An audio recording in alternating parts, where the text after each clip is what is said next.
This is Josh Friedman kicking off a trip around Germany. I am in Frankfurt, where today I will be discussing Europe's other crisis, the Euro crisis.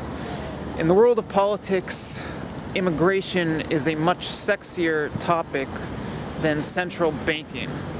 But the decisions made by central bankers affect the purchasing power of entire populations, and in the case of the currency pictured behind me, that means more than 300 million people, including Europe's new arrivals. If you walk around the streets of Frankfurt, you'll see people from all over the world, and you'll hear a variety of languages.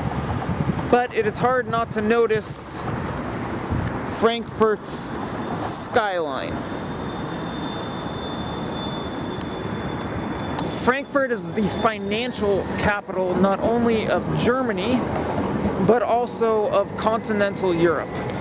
Many large banks are based here, including the European Central Bank, the ECB, which until last year was headquartered in the building behind me, which is known as the Euro Tower.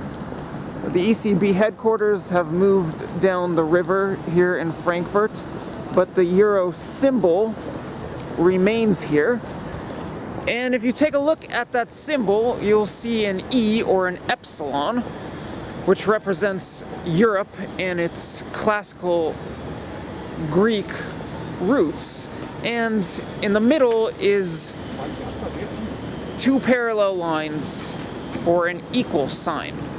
The equal sign is supposed to ensure that there will be monetary stability. The notion is that connecting or binding together European countries monetarily would create monetary stability. But in reality, it has done the opposite. When the Eurozone was formed and European countries were bound together monetarily and then later expanded, countries like Germany, which have strong economies, were tied together with countries like Greece that have welfare states that they cannot afford. In turn, less than 10 years into the existence of the euro, the currency was already in crisis, and since then the Eurozone has entered a phase of what seems like endless bailouts. Now countries outside the Eurozone are not so interested in joining it, and it remains uncertain whether the currency will actually continue to exist or whether it will collapse.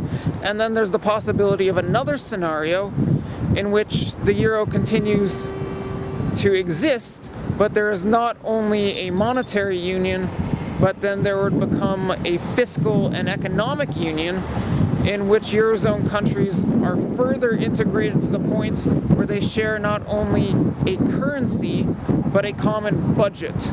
That raises concern for many people about the issue of sovereignty, which is at the core of all European issues, whether it be immigration or monetary policy or the Brexit or anything you hear in the news. But as for now, the euro exists. There is a monetary union, but no fiscal or economic union. And if you're heading to continental Europe anytime soon, you're probably going to need to use the euro as your currency. Goodbye from Frankfurt. I will see you elsewhere in Germany, and I think immigration is going to be discussed at some point. See ya.